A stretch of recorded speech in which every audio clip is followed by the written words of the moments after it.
Okay. Hello. Welcome to Dungeon Diving here on this Sunday. Um, you may notice that we are short some members today. Kyle is out on kind of like a vacation for the next couple weeks. So at the moment, I will be running the Adventure Talk today. And with me, our favorite AV helper, Milk Mechanic, Hello. joining us today. How are we? We're doing pretty good. Doing pretty good. So anyway, today we're talking Fizban's Treasury of Dragons. As we all know, a book that has been announced about a month or so ago at this point. Some information floating around the internet about it. There's a bunch of kind of rumor mill stuff going around too. So we're going to kind of go over the information that is known about those things, kind of see how we feel about the stuff we know is being printed. And then also on top of that, we're going to maybe make some suggestions or ideas, or like it'll give us our hopes and dreams of maybe what hasn't yet been revealed. So, kicking off the top of this, Fizban's Treasury of Dragons. It is made by Amy Vorpal, James Wyatt. They are the two kind of heads of this particular product. It is going to be all about dragons. Importantly, James Wyatt, known for making a lot of the Draconomicon books back in the Third Ed era. I think he was also involved in the kind of like Dragon annual stuff or whatever in the Fourth Ed era. Yeah, he's done a lot of Dragonomicons. Yeah, every time a Dragon book has been put out by Wizards, James Wyatt has been part of that. So with this new one, I'm really hoping that we've got some good stuff coming along the way. From what we've seen, they've got some good hits, some interesting misses, but we'll go over those here in a little bit. Yep. So first thing on the docket, now that we know who's making these books, Fizban. Who is he? Because again, all the Splat books Wizards have been putting out recently, as we know, are generally named after themed characters in the Forgotten Realms or other. And then they just kind of like a journal or adventure notes kind of books for stuff like that. So Fizban is a character of Dragonlance fame. Fizban the Fabulous. Yes, Fizban the Fabulous of Dragonlance fame. Traditionally, kind of like an old doddering wizard of sorts, always kind of being that gentle grandpa-ly kind of character who's always kind of like, I'll be helpful, and then like whatever spell he casts doesn't actually work, or he's something along those lines. He's like if Seamus Finnegan from Harry Potter were a wise old wizard. Yes, very much like that. Also seems to be in the company of some canaries. Now this is important because spoilers, I guess, on this ancient book that's been around forever. Fizban is actually an aspect of, I believe it's called Paladine, if I'm saying it right. Basically Bahamut is what it. So the dragon god, the platinum dragon Bahamut, that is who he is actually. And the 7 canaries are the ancient gold dragons that are polymorphed as canaries that always attend him.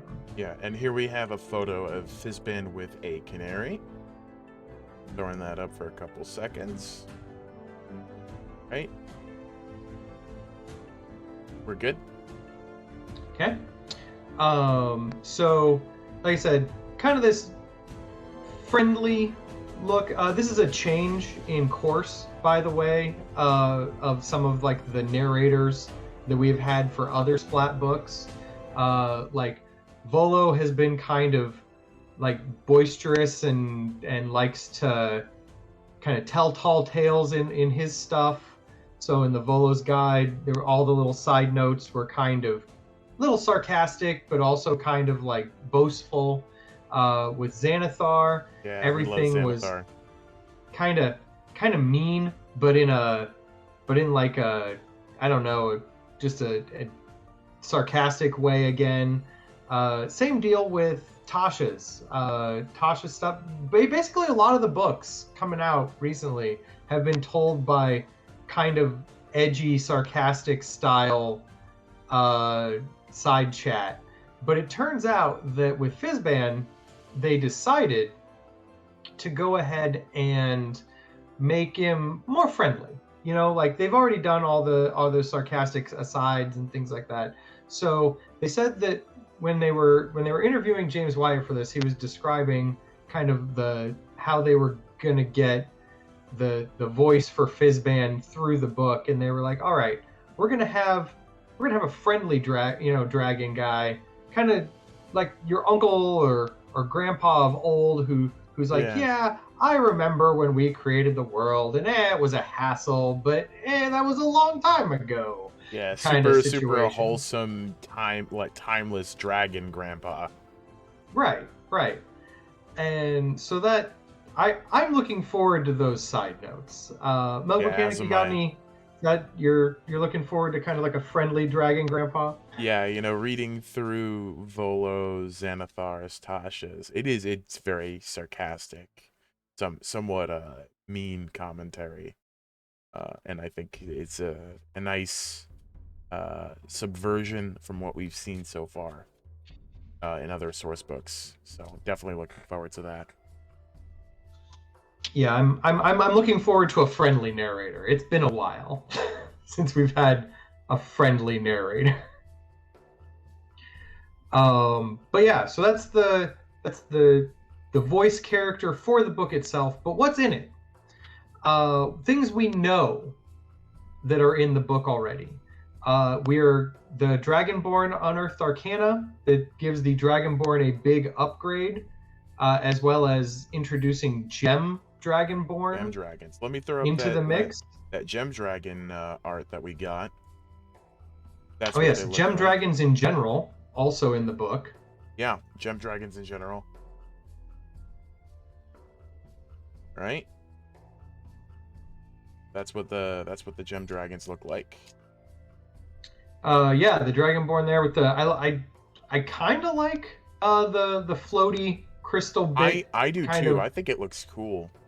I liked it on the sapphire one. The green one kind of looked a little weird to me. I maybe it was the symmetricness of the horns. I'm not sure. I like how, despite they're supposed to be like gem dragons, their appearance is a bit fluid. Right, like a liquid crystal. Yeah, it's very pretty. It's definitely a departure from. I remember like the second ed art. The gem dragons were like very angular, hard edge. Looked like they were like, erupting quartz from the ground kind of situation. Yeah, very streamlined design. I like it a lot. I remember do we got the art for the sapphire dragon? We do. Because that was the art that kind of gave us the art direction that they were going for the gem dragons. There's the sapphire art. No, that's the silver dragon. Oh, is it? Oh, my bad. Yeah. That's the great worm silver dragon. Find the sapphire dragon art.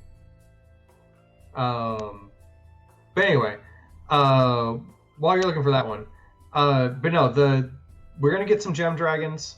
That was a thing that everyone had hoped and prayed for since the Unearthed Arcana came out for the Dragonborn, that were like, hey, look, Gem Dragonborn. And everyone was like, well, if there's Gem Dragonborn, there should be Gem Dragons, right? Right. And sure enough, we are in fact getting more of those. Other than like that little teaser of the Sapphire Dragon. There we go. Is it this guy, right? Hold on, it should pop up on stream. Yes, that Yeah, guy. that That guy looks exactly. marvelous. Now that was now D&D Beyond had the Sapphire Dragon stat block a while back, Yeah. and that's also the Sapphire Dragon mini. Kind of looks like that if you bought the Sapphire Dragon miniature. Yeah, I'm pretty sure they also had So a dice set for the 45th anniversary on D&D Beyond. yes. But yeah, that like liquid blue crystal design for the Sapphire Dragon, I'm a big fan of. Yeah, that it looks very, very nice. I like the art style that they used. That's a I like the like smoothness of it. It kind of gives it a kind of like a flowing look to it as it's like I can see the movement Yeah. I of like the how creature. in the flaps and the wings you can kind of see the crystalline structure. Yeah. Just a little bit. So I'm looking forward to how they kind of replicate that look amongst the other gem dragons. Yeah. I expect good things. So that's the Dragonborn. Again, they get an update finally. They're going to be a much better race than they were before. I'm looking forward to that update greatly. I've got a Dragonborn on deck waiting for a game to start, an Eberron game, and it was because of the Unearthed Arcana update that I was like, you know what, we're doing Dragonborn. I like this version, and it's going to be good to actually have a functional stat block to play with as opposed to kind of just going off the Unearthed Arcana. Because, it is fun to play with Unearthed Arcana, but a lot of DMs won't allow it. Just due to the nature of the content. And it's getting harder now because D&D Beyond dropped Unearthed Arcana from their builder going forward. So it's going to be a little bit harder to kind of have like a ready-made character easily using Unearthed Arcana material. Yeah, if anything, you're going to have to translate it using the custom race creator or custom subclass. Right. So beyond the Dragonborn, some class options have made it into the book, and some haven't. We'll go over those here shortly. But the Drakkenward Ranger, Drake Warden Ranger. So that was in an Unearthed Arcana. Yeah. And apparently that went over really well. Yeah, I liked it. I got to play it in a one shot. It was really enjoyable. Okay, I had not actually gotten to play the Drake Warden. But I had seen a few people play it. It looked neat. Yeah, I mean, having familiars is always fun, and it being a dragon is a cherry on top. Right. And then the monk class is getting draconic options with the Path of the Ascendant Dragon. I believe that was also in an Unearthed Arcana. Yeah, that was. Yep. So a bunch of those are starting to filter in. A lot of those draconic Unearthed Arcana things were obviously kind of earmarked for this particular book. Sadly, though, for both you and I, we didn't score a dragon patron. No. No draconic deity for warlocks or paladins. Well, I assume they left draconic deity out of the mechs because you can already be like a paladin or cleric of Bahamut or Tiamat or something like that. But expanding off that, like it would have been nice to be a paladin for crystal dragons and such. Oh yeah, that'd be kind of cool. But yeah, on the warlock side, no patron. No patron. In fact, they went out of their way in their talks to be like, well, we're gonna get something called a Moonstone Dragon, which is going to be like a Feywild themed dragon of some kind. We don't really have any like art to go on for that or any like stat blocks. Just the name exists. And they said that it could be a patron use like the Archfey patron like packed powers, which was kind of depressing for me because I wanted a dragon patron, Oh, not a me dragon as well. patron that pretends to be a because it's actually a Fey pact warlock. Uh, we got another follow bot. That's Yeah, the third I stream saw in a that. row. We're getting famous. We're getting famous. We're attracting the follow bots. Oh god, they'll come. We're gonna need to have more and more moderators. Eventually. But eventually. Eventually. But anyway, so yeah, that's what we've got information wise on the player option side of things. So beyond that, are there any other class things that you might have wanted out of this that weren't like explicitly put in? Like, yes, I wanted a dragon themed barbarian sub. okay, that would have been cool. You know the premise of like dragons are very greedy. Yes. I wanted a barbarian that was fueled by greed as well as anger, and got some interesting dragon themed buffs. As you collected like the loot of your enemies or something. Yes, fighting to collect armor, gold, magical items. I think that would have been a cool role play. As you acquired a horde. Yeah. And maybe like somebody messing with your horde would trigger a rage or something. Yeah, that would be something I'd like to play. That would have been fun. I think that there could have been some cool mechanical opportunity there that hasn't really been mined yet. Especially like I like the idea of maybe like a barbarian with some kind of like weird treasure sense power. It is. It would have been something to look out for.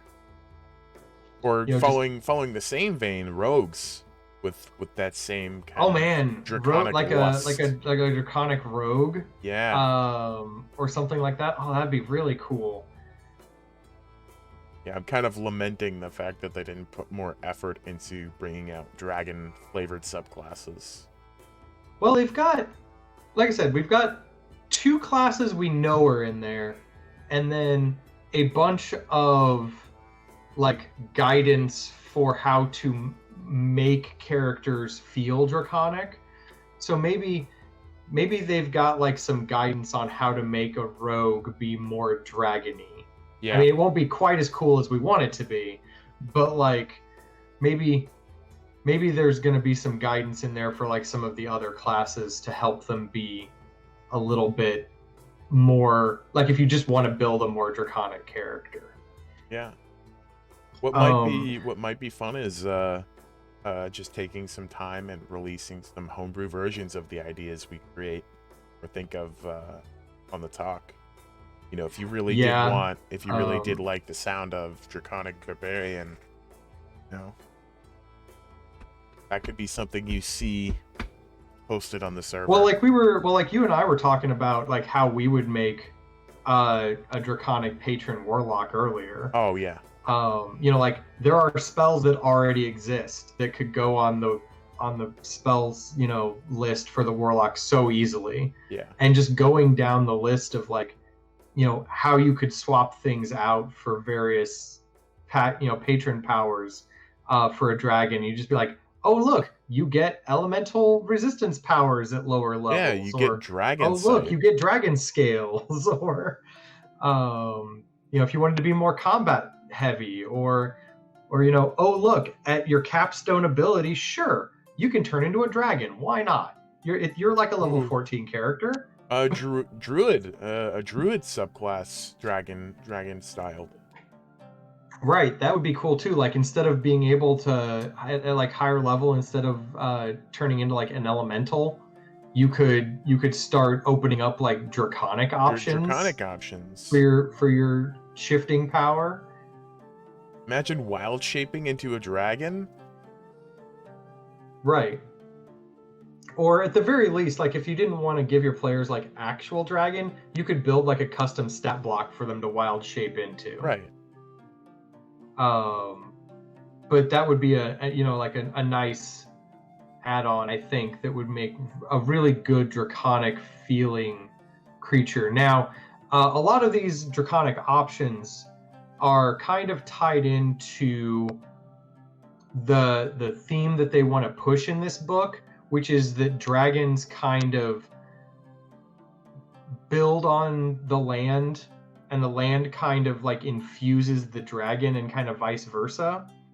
So there's a bunch of... So first off, on the dragon side of things, for the DM, we know we're getting about 15 stat blocks for the larger dragons. Yeah. So we're getting like these great elder dragons, or something along those lines. I believe that's what they were called. They're the step up from the great worm or the elder worm dragons, and that is effectively a dragon not quite god. And the way they have explained this is that apparently dragons have a echo of themselves throughout all the dimensions, all the realms.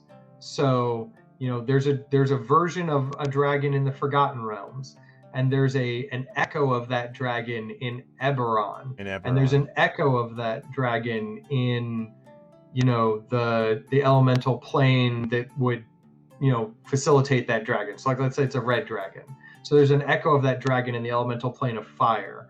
And there's an echo of that dragon in any other like world property that exists. That's an interesting concept. Is killing one of the echoes kill the original, or the other echoes? I don't believe so. I think they're kind of independent, generally speaking, until the dragons reach this ultimate status, and that's when they are able to kind of coalesce all of their echoes across all the dimensions into one singular being. And then they become kind of like a proto-god. They aren't quite a deity, but they're pretty close. That'd be interesting. I'm thinking, for a high-level campaign, you could do something along the lines of traveling between realms to kill as many echoes as you can before they coalesce and become... Right, like there's an ancient red dragon or something that's working on becoming like the next hand of Tiamat or something. And in order to do that, they need to coalesce like all of their echoes. So a high level party, which would be able to fight like an ancient dragon, could be going, like realm hopping. And going from realm to realm to realm, killing all of the those echoes. Versions of the dragon. That would be an interesting premise. And we'll see what the stat blocks look like for those elder dragons. Right. And we're, like I said, we're going to have about 15 of those for 5 of the metallic, 5 of the chromatic and then the 5 gem dragons. Yeah. Gem dragon. So we're doing those. We know we got 15 stat blocks in the book already. We also know we're getting stat blocks for the dragon turtle to do this epic amalgamation form. In fact, the art is behind us right now. Behind us is that dragon turtle. So super excited to see what that stat block is like, because I don't get to play with dragon turtles nearly enough, and I want a giant like elder great dragon turtle that can just like eat armadas. Yeah, if you wanted to spice it up a little bit, do a little throwback, the Tomb of Annihilation campaign that we're running on Tuesdays. Last episode, we got to encounter a dragon turtle, which was, right. And I'm glad you guys got to do that, because when I ran Tomb of Annihilation, my party mostly stayed out of the water. Oh well, so they didn't get to hang out with the dragon turtle at all. well. So I got to actually see that dragon turtle in full force, and it was as impressive as I had hoped. Yeah. Before we go any further, Coronation 90 asked about a Dragonborn Paladin with an oath called Oath of Tiamat or Bahamut. I like that. But the deal with oaths. So a lot of people tend to confuse now, especially nowadays, in the 5th ed era, paladins don't serve gods directly. I mean, they are arguably can be part of a church of sorts or an order that is religiously based, but they are not like your oath is separate from your deity most of the time. Like there can be like an oath of conquest paladin who serves Bahamut, or an oath of an oath of warding or whatever the devotion paladin. Yeah, it also serves Bahamut. It does function differently from clerics.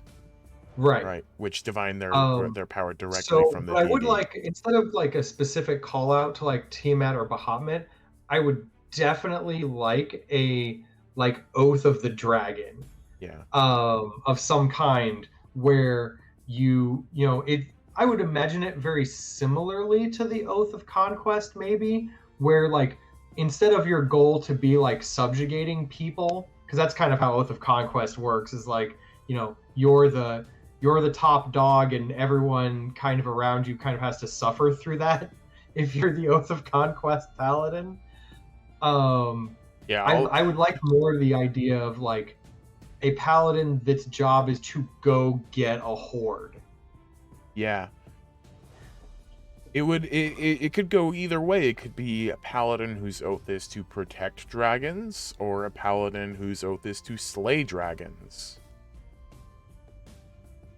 Potentially.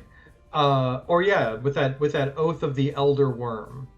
Like that might be you could be out there gathering treasure for your dragon lord, whose job it is to eventually coalesce into an elder worm.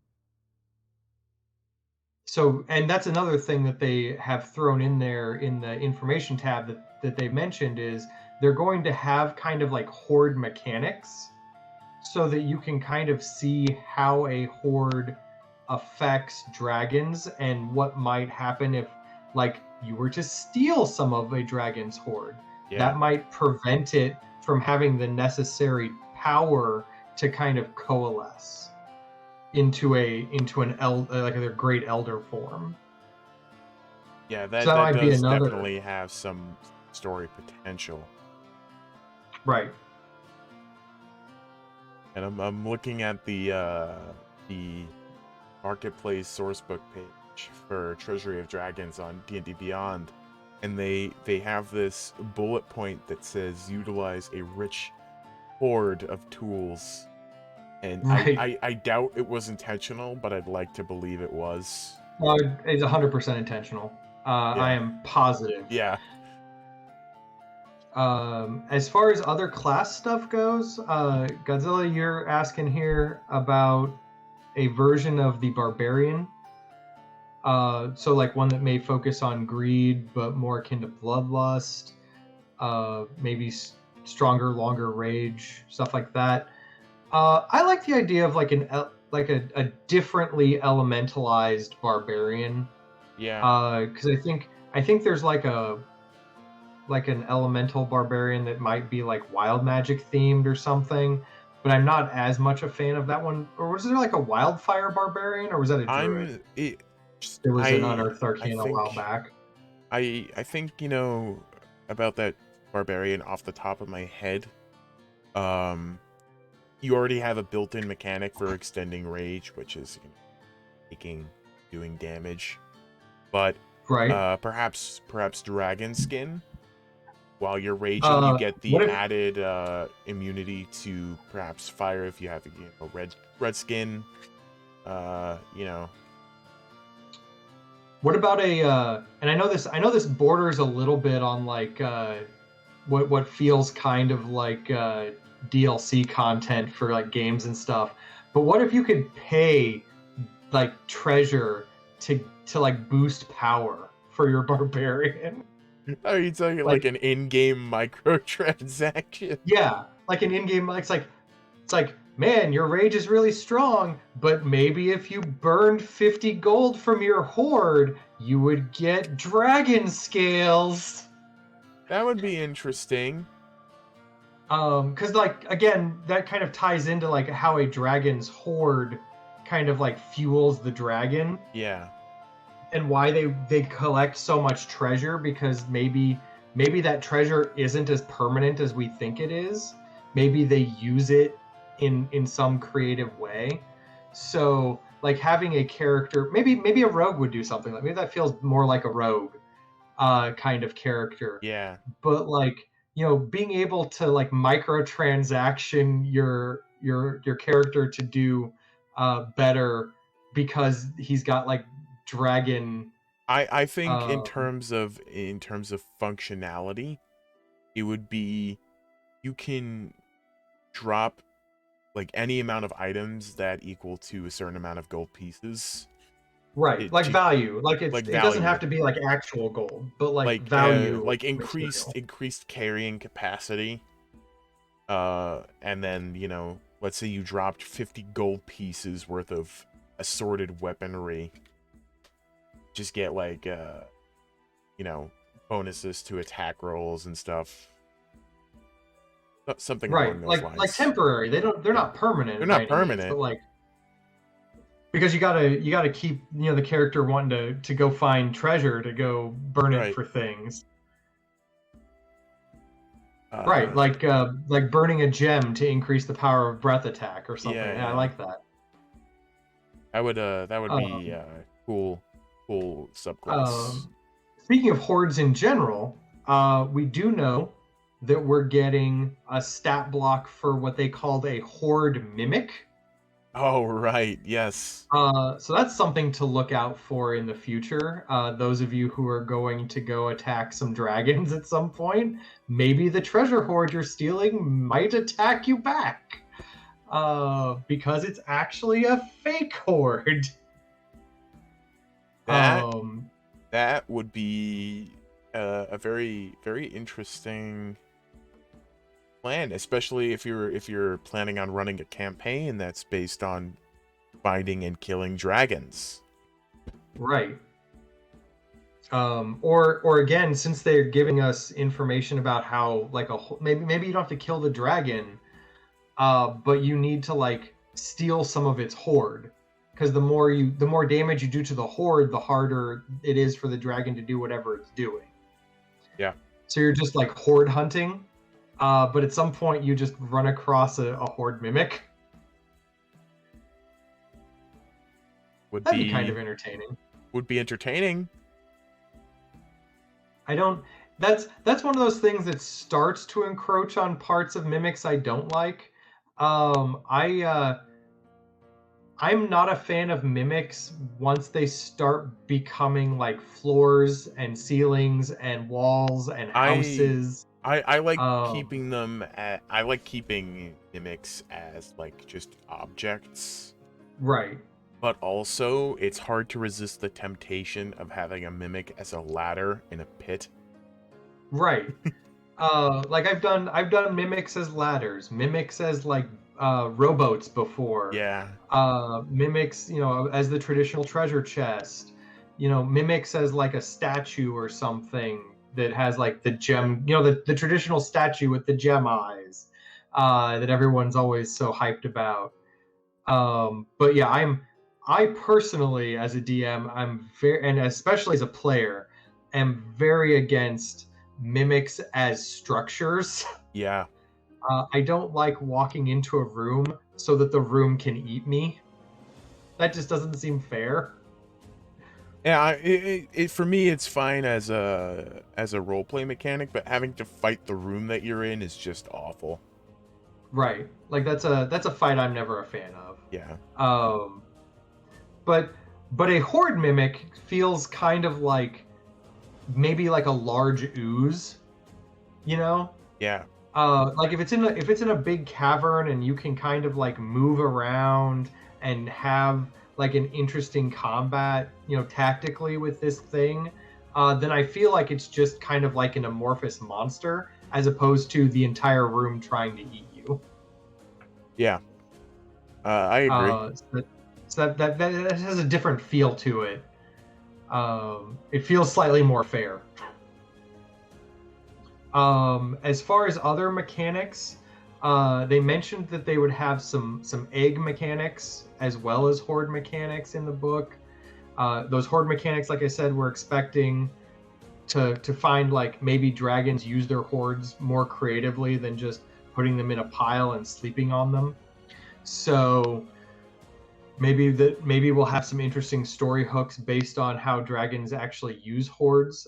For eggs, some of the flavor guidance and mechanic stuff that they brought up that was kind of interesting was that like maybe dragons don't lay eggs. Maybe dragon eggs are grow maybe they grow on a magical tree somewhere in like the most dangerous part of your world, or maybe dragon eggs kind of like are naturally occurring in the ground, and dwarves dig them up and then have to like figure out what to do with these dragon eggs, which leads to a whole host of weird questions. Like I'm not necessarily sure I like that avenue. right. Well, you have to basically like rewrite your dwarves, right? So it's like, if dwarves mine in the mountains and like occasionally dig up a dragon egg, like, do they have a plan in place for the dragon egg? Like, Do they have what do like they a do with it? pre-written? It's like emergency drills. Like they have a Right. script. Right. Do they just set it outside with like a note being like, whichever dragon wants this, it's yours? Or You can have like, it.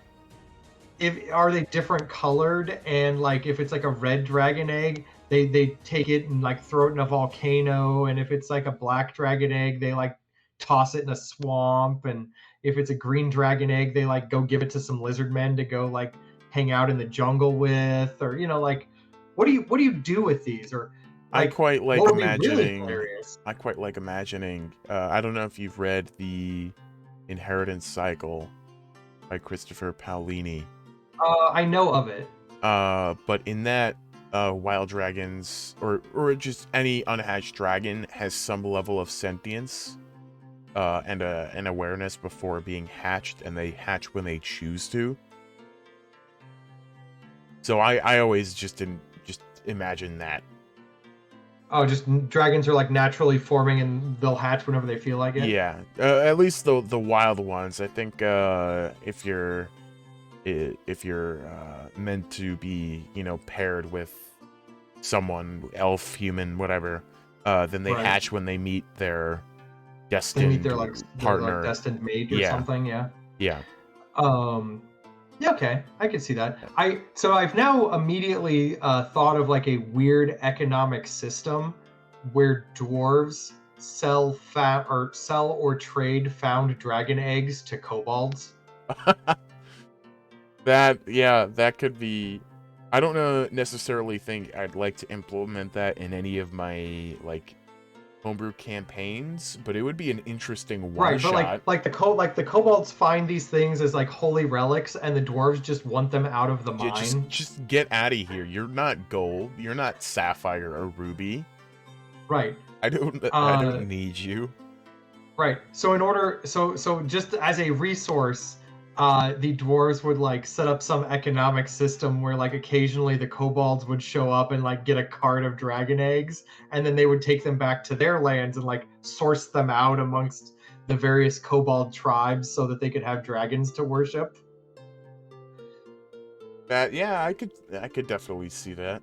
I might be able to work with that. That seems kind of entertaining. Yeah, yeah. Um, but another thing they mentioned is maybe dragon eggs are like permission is granted for dragon eggs to exist via a council of worms. You might you might recognize that phrase Council of Worms, as it was the setting in D&D where everybody could be a dragon. Yeah.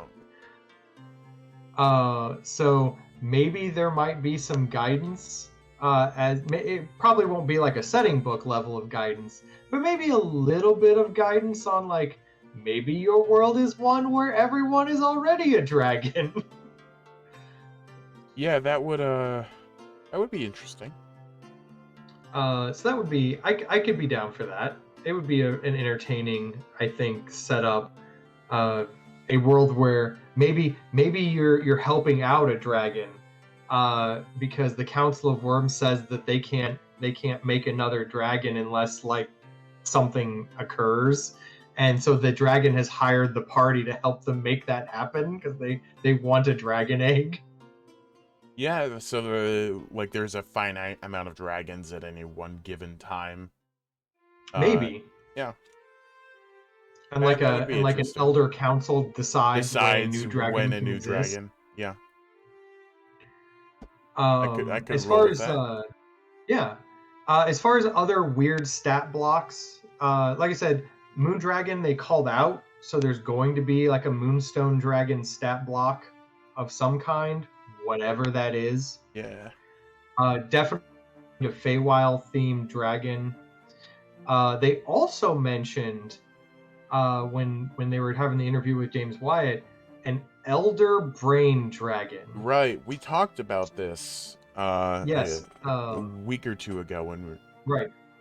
Elder Brains, for those who aren't familiar, are the basically end result of a Mind Flayer, which are those tentacly faced, spacefaring psychic monstrosities that eat people's brains. Yeah. And an Elder Brain is what happens when one reaches kind of its final form. Yeah, it's the third evolution. Yeah. And how James Wyatt described this monstrosity of an Elder Brain dragon was take a dragon, kind of set an Elder Brain on its back, like on its shoulder blade area, and then like have it like burrow into the dragon with like synapses and other things and become kind of like a parasitic cyst on the dragon. Yeah. Which sounds just horrific. And I'm very curious to see what the stat block even looks like for something like that. That's definitely got to be up there in challenge rating. 2, yeah, the challenge rating, because Elder Brains are already pretty high up there. And 3, like, I'm really curious to see what the art looks like for that. I really want there to be a picture. I'm hoping it's some grotesque body art. Right. I'm looking for some body horror, dragon style. Yeah. For this particular bit. But yeah, that covers most of the known information. There's going to be some lair maps, they said. Yep. There's going to be a massive treasure table for things that you can find in a lair that are not gold or gems. So like a lot of, because some dragons like collect, not all dragons collect gold and gems. Some of the metallic dragons livestock.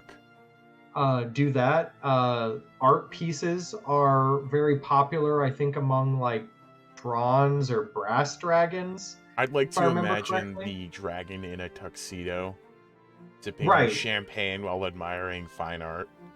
Right, like imagine like you go into a hoard and it's actually like the Louvre, like a massive like art house, full of art paintings and sculptures and like gem work designs in like gold filigree everywhere and like plush cushions.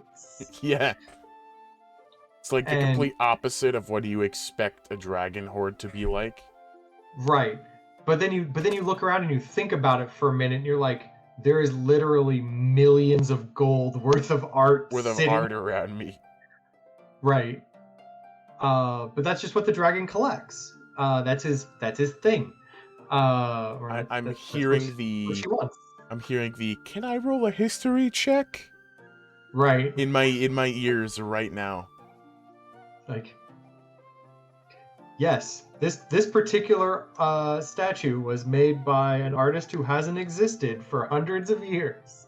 It's famous as to have disappeared in a great war a long time ago. And it's worth more than your entire lineage. Right. And it's it holds the rope that holds the curtain for the real art behind it. It's the doorstop is what it is. It's a full portrait of the dragon.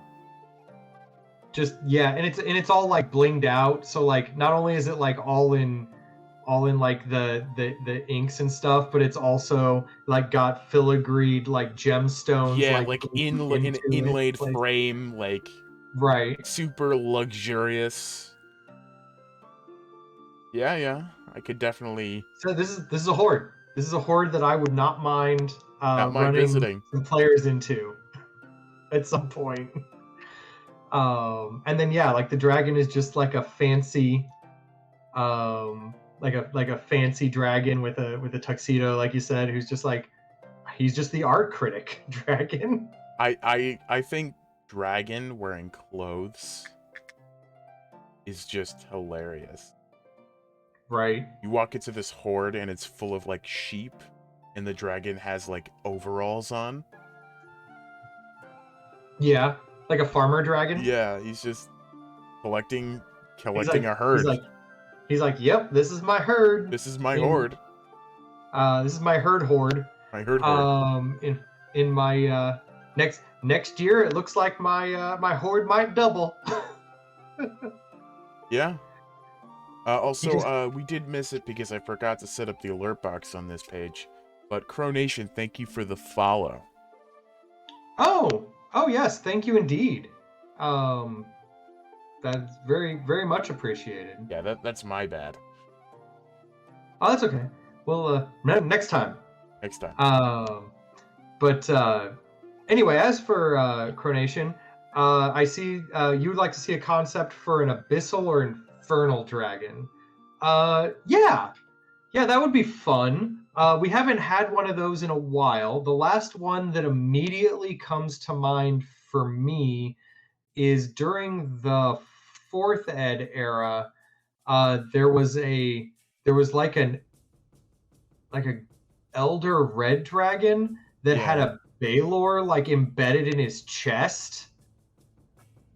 And like so he had like this Balor scar like over top his scales, and like he was suffused with the demonic power and was just an amazing dragon. But I would be curious to see what an abyssal or infernal dragon would even look like. I would guess that it would have to be kind of like an infernal dragon, so like on the devil side of things. Maybe? I see now. I'm thinking of all of the Rulers of Hell, like all the demons in hell merged into dragons, like the Demogorgon. Can you imagine a Demogorgon dragon? As a dragon? Or like or like a dragon that has been tainted by Demogorgon? Yes. Yeah, that'd be something. I'm just trying to think of something to throw out like high-level parties so I can run a game. Right. So ones that haven't been mentioned that I know I will not get to see in this book, but I would love every second of, is the catastrophic dragons from 4th Ed.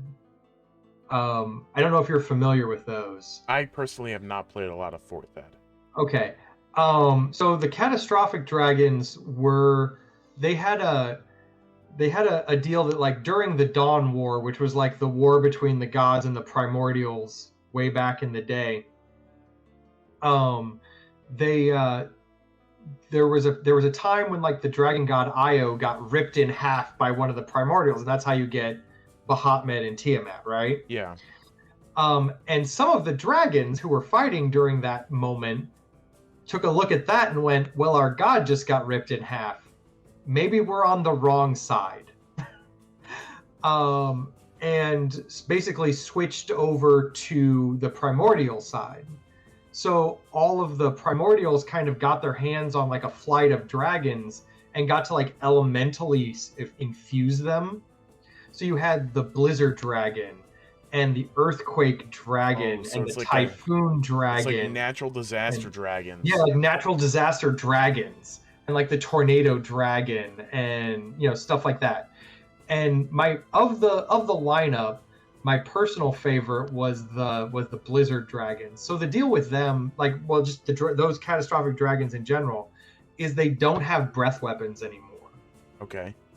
They have an aura around, and this was much easier to track in fourth edition because of all the playmat, like spaces Yeah. that you could work with. But arguably, if you're doing it online on like Roll20 or something, it would be just as easy to Yeah, track. I'm So pretty sure Ray Romulus could just show you how to set that one right. up. But basically, they had an aura around them that grew every turn. So like the first turn, it was like 5 feet or 10 feet around them, and so like for the blizzard dragon, it was like an aura of like a blizzard. So you took cold damage for being in the aura, and then you had to make a save, or like the winds from the blizzard would like move you around the dragon. And so on the second turn, the aura would get bigger, and so it'd be like a 15-foot aura. And then the third turn, it would get even bigger, so it'd be like a 20-foot aura. And then the fourth turn, the aura would explode into like flash freezing everything around the dragon, and then it would shrink back down and start all over again. Yeah. That So that was their deal. Scary. Right. So now imagine the exact same thing, but with like a wildfire dragon, where like it just burns everything around it. Or the earthquake dragon like had these tremors that would build and then like begin splitting the earth around it. Or the magma dragon, or I think it was just a volcano dragon, could open up, like it could just turn the ground around it into lava. And then you'd have to fight the dragon on lava. Yeah, you can't touch the floor. It's lava. Right. It's lava now. Floor is lava. Right. So yeah, those dragons were some of my favorite like extra add-on dragons from the 4th ed era. And I would love to see them move into the 5th ed era and just kind of see how statistically they would work now that there isn't like a dedicated map system, to work with, now that it's more theater of the mind centric. Yeah. As far as other dragons, I know they're probably not going to kind of expand on metallic and chromatic dragons as much. But I personally would love to see both the Mercury dragon on the metallic side and like the yellow dragon on the chromatic side show up. They were some of my more favorite non-traditional dragons, mostly because I need a good desert dragon, and that's what the yellow dragon's there for. I mean, as is you were thinking of the wildfire dragon, I was like, well, how can I use this in a campaign setting? And I immediately thought to like a super hot desert with perhaps like right, a forested like a sandstorm. oasis. And that would be an interesting landscape to use a creature like that. Right. So back in 2nd ed, and I'm pretty sure they didn't make it out of 2nd ed, the yellow dragons were the desert dragon that weren't. I think blue dragons also got to play around in the desert, but the yellow dragons were like the dedicated desert dragon, and they breathed like a hot sand kind of like, it would scour your flesh off kind of situation. And they would like hunt caravans, and they could burrow in the ground, so that's how they hid. They did like that, like just slightly under the surface covered in sand, and then when they felt you as you went by them, they would burst out of the ground and attack. I just want more of that. and I don't think I'm gonna get that this go round because there's just so much other stuff going on in this book. I don't know what kind of dragons are you looking forward to I I or, really or hoping for? I want more corrosive dragon. Like acid is one of those damage types I personally feel I don't use enough. Right. And I love Because the dragon wise, you only get them out of what, the black dragon right. Actually I or think yeah, the because doesn't the what is it, brass? Copper? maybe on the metallic side, yeah, Yeah, I think yeah. you're right. But like I feel like, when you think dragon, instinctively you think fire. Uh and it's kind of hard to break away from that. And then again, there's not a lot of like settings that would promote an acid type damage. Like you have, you know, volcanoes, fire damage, you have, uh tundras which would, emphasize like ice or cold damage. Uh but I don't think there's a lot of settings where corrosive damage or acid damage really gets to shine. Right, and it's not well resisted too, so it'd be No. nice to have more opportunities to use it. Like I can't think of a biome that would befit corrosive or like acid damage. Oh, like some kind of like sulfurous, like rocky sulfurous pit, like kind of situation. You know what I Yeah, mean? yeah, Like you got like the rocky outcroppings with like sulfur pools and stuff floating yeah. around. I could see that. I don't know what kind of dragon would. Like I said, yeah, you're right. I'm not entirely sure what kind of dragon. Like again, one of those dragons that never made it out of second edition. The brown dragon might be a good uh, fit for that, but again, it's been so long. I don't think that it's on it too many people's radars. No. Greenish, yeah, greenish straight poison. Poison is a cool damage type as well. Yeah. Poison though more resisted than usual. Yeah, Amongst like characters, there's a lot of like poison resistance amongst or just straight up poison immunity amongst some other races. yeah, So I don't so maybe. Again, not something players run into super often. Though like some early like low level monsters like to use poison damage a lot. So like your imps, your giant spiders, your stuff like that. Um, but it'd be nice just to have some interesting new monsters that would kind of work on that. Some dragon adjacent creatures would be kind of fun again. It's been a while since there've been like weird like draconically influenced other monsters. yeah. Well, I think in the description uh of the book, presents a complete dragon bestiary and introduces a variety of new dragons and dragon related creatures. That Right. is something we might see Right. coming from the I book. don't I don't know if they count dragon turtles as dragon related. Is my fear. you know? Yeah, But I would like to maybe see like some new wyverns, stuff like just some things wyverns. that I Yeah, can throw, or like guard drakes and things. yeah, Things draconic creatures I can throw at a party that aren't a straight up dragon. yeah. Just some lower level, just things I can play with at lower levels, for parties, because it's Dungeons and Dragons, and generally speaking, you don't see a dragon until like you're a fifth or sixth level character most of the time. I'm I'm looking forward towards getting that Drake Gordon, like full like actual like source material stuff like class. Right, like what the actual like finished product of that Yeah, is instead of just the Unearthed Arcana version. because a lot of my boss fights, I sometimes will use character sheets. I'll write them out as a character instead of an NPC or a custom monster. Uh, just because I like having bosses that can do what the players do. And I think a Yeah. boss with a dragon companion would just be awesome. Yeah, I think that would be really fun to have. There have been a lot of adventures in like some of the published content where they're like, "Hey, you're fighting these things. Also, these monsters happen to have guard drakes. If you want, you can try to capture and tame a guard drake or whatever."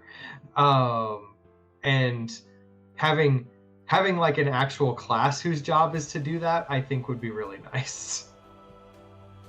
Yeah. But other than that, we're coming up on our 2 o'clock here.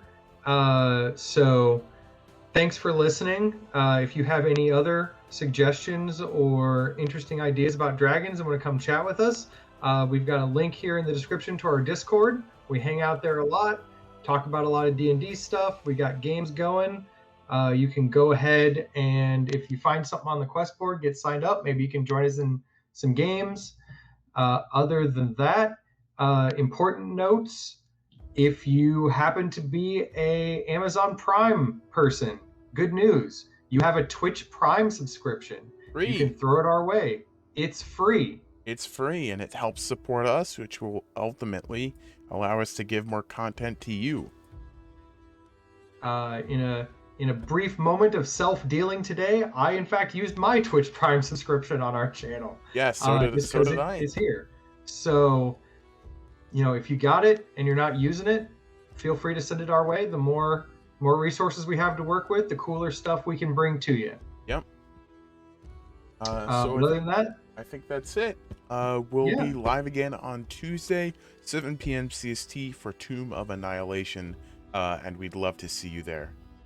Yeah, other than that, thank you for joining us. So have a great day, guys.